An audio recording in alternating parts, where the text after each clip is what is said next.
Allahumma as'aluka salamatan di wa afiatan jasadi wa siyadatan di Kabupaten Pacitan.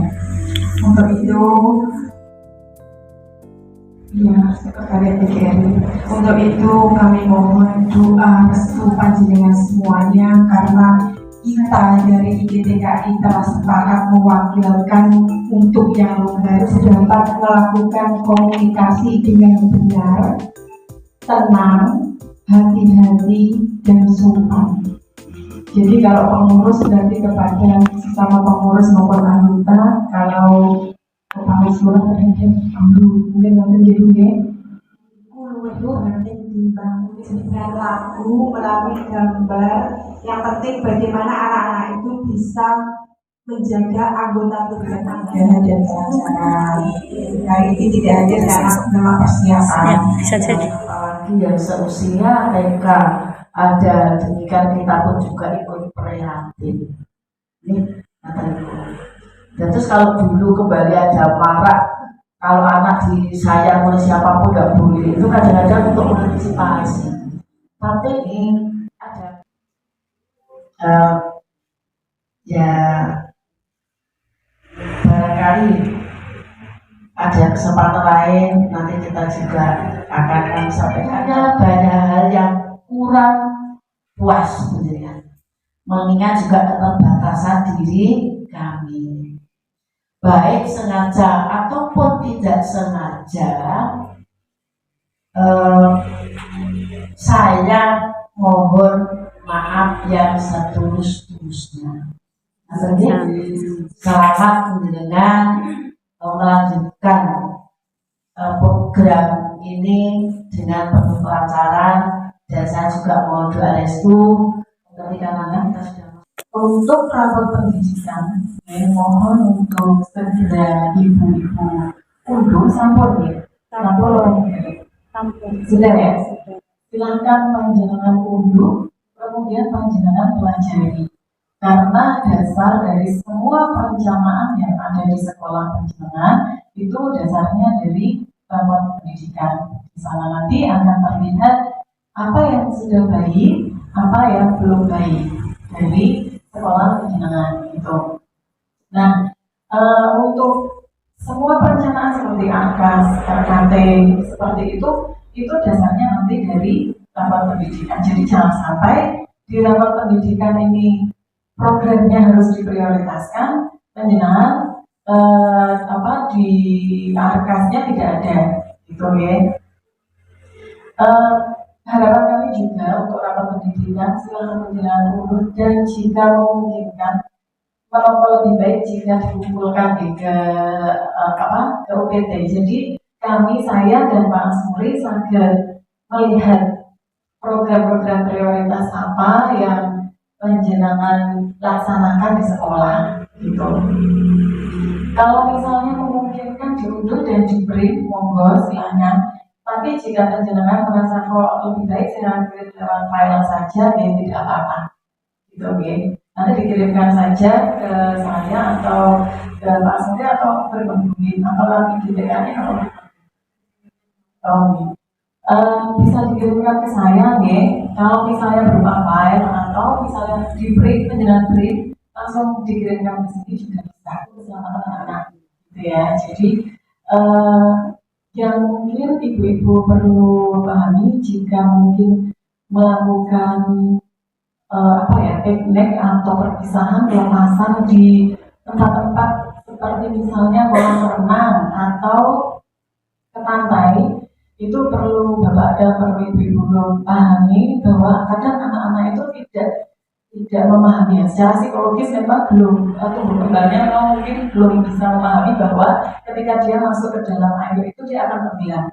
Beberapa anak tidak memahami itu, makanya sering terjadi anak yang terbilang itu anak PAUD TK seperti itu ya, karena kadang-kadang mereka lihat air itu pengen langsung nyemplung aja, gitu. Tapi tidak tahu seberapa tinggi air itu, apakah dia bisa berenang atau tidak, gitu.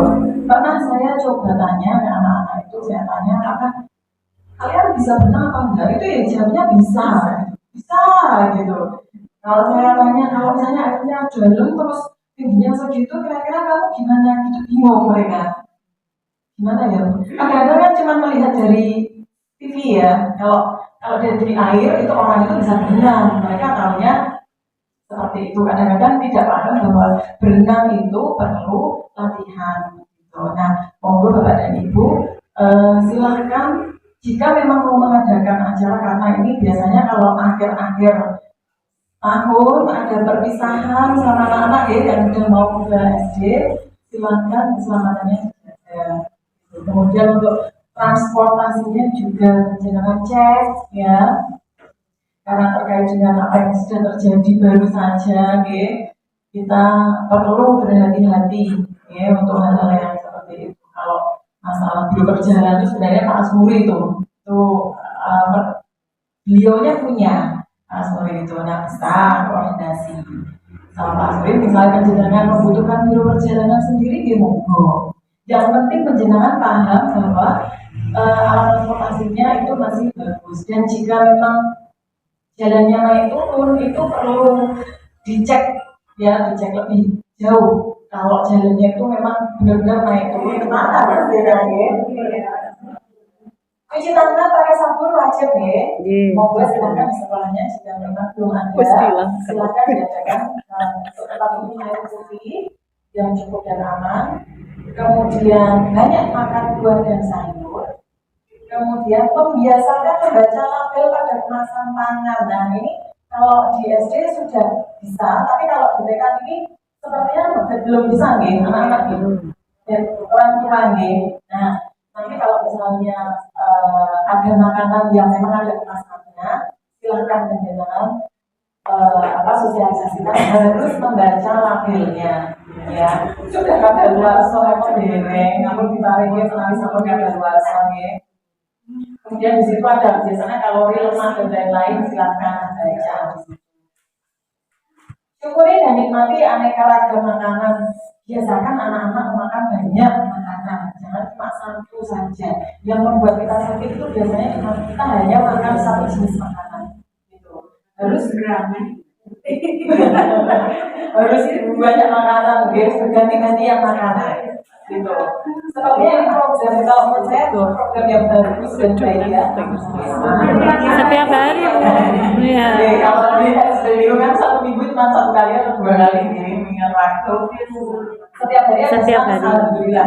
Berarti untuk saat di sini saya rasa tidak ada masalah di TK. Kebiasaan jalan kaki jika tempatnya tidak terlalu jauh, tidak usah pakai motor, diantar pakai motor, jalan kaki saja sambil jalan-jalan, ya. Atau dari sekolahnya mengadakan program jalan sehat, misalnya di sekitar lingkungan situ saja, itu juga dianjurkan. Setiap hari Sabtu.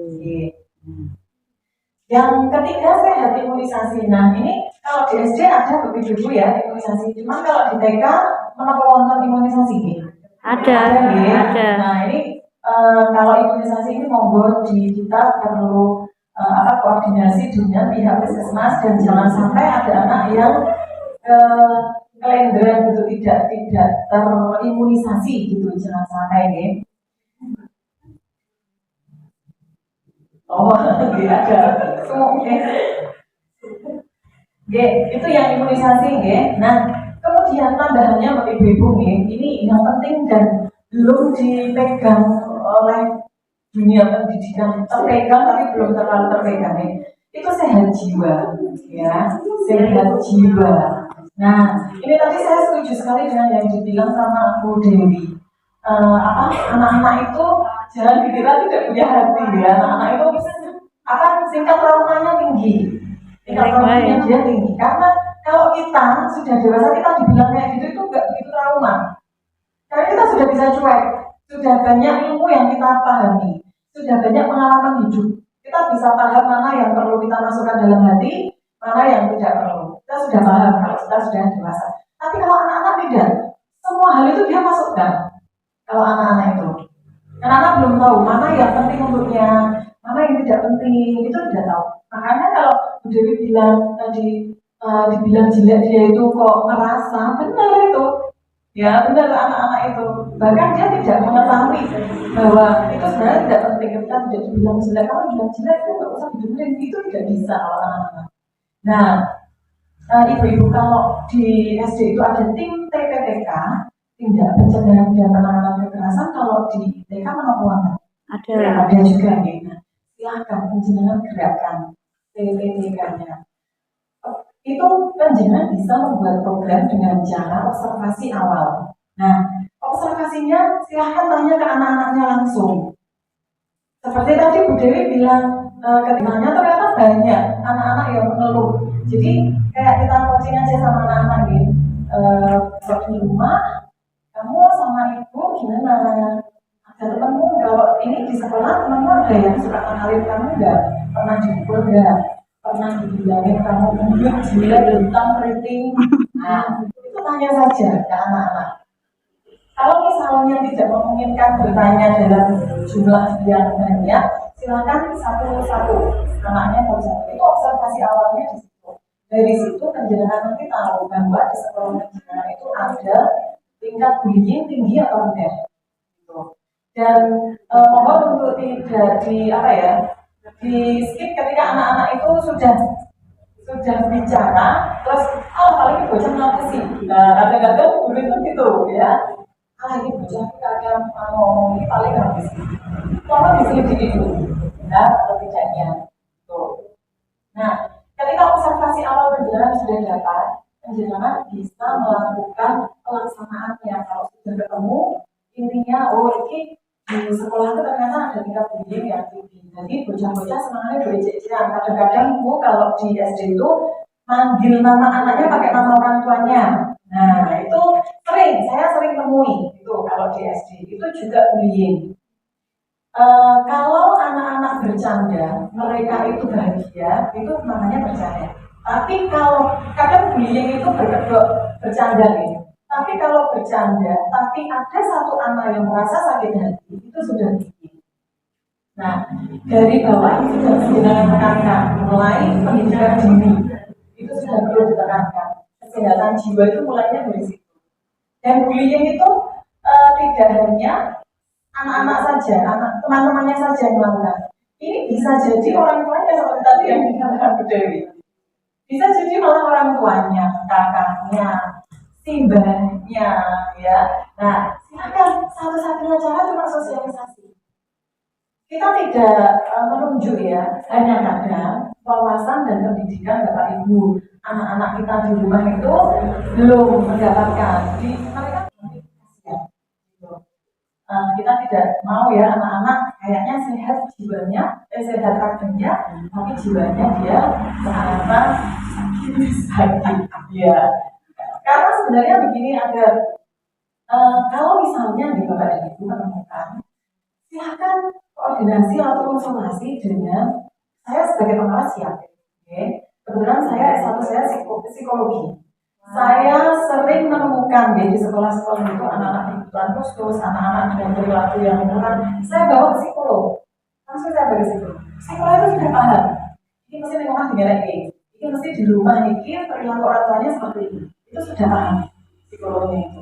Nah, nanti akan ada dari psikolog itu akan ada semacam kayak materi yang perlu diberikan oleh penjenengan sebagai guru. Yang materi itu sama, nanti diberikan pada orang tuanya. Jadi pendidikan di sekolah dan di rumah itu sama. Gitu. Terus kalau dari sekarang sekolah bukan sekolah yang gratis ya, yang diincar sama ibu sama orang tuanya itu bukan sekolah gratis, tapi sekolah yang fasilitasnya itu memenuhi standar dan bisa menjadikan pendidikan yang baik untuk anak-anaknya. Jadi sekolah-sekolah mahal itu dicari sama orang tua, gitu. Jadi kalau misalnya di sekolah penjenengan memang membutuhkan biaya, silahkan komunikasi saja. Ya, komunikasi dengan orang tuanya. Yang penting biaya yang diberikan oleh orang tuanya itu kembali kepada anak. Silahkan dikomunikasikan. Tidak ada cuci tangan. Memang Bu, kedua terus sosialisasi. Bu ini penting. Cuci tangan itu harus diadakan. Kemudian media pembelajaran misalnya tidak ada, kalau di sekolah dasar itu seperti SD SDC itu kan SPP-nya bisa sampai 600.000. Dan siswanya itu 700, 500 SD itu Bu, gratis. Nggak ditarik dia sama sekali. Rebutan. Siswanya cuma 3. Yang masuk itu loh cuma 3. Kalau satu sekolah cuma 40, cuma 50. Nah, dari konsep kita, coba sekarang kita ubah. Jadi seperti angkot itu ya loh. Anak-anak kan prosesnya masih sederhana. Jadi kalau dari sini atau dari di sini sama belum, terus kita cuma bilang, kok buang sampahnya di situ, tapi tidak diajari kayak gitu, masukkan. Nah, itu pembiasaan itu tidak boleh jeda. Tidak ada pembiasaan. Tidak bisa disampaikan kepada anak-anak langsung, tapi ini perlu kerjasama dengan wali muridnya. Silahkan ibu cari waktu bagaimana caranya biar ini tersampaikan kepada wali murid. Jadi pendidikan ibu-ibu di sekolah diharapkan sama dengan pendidikan pada waktu di rumah. Gitu. Jadi nanti ada kebiasaan yang sama oleh anak-anak. Jadi anak-anak itu nggak bingung. Aku di rumah kalau ini, di rumah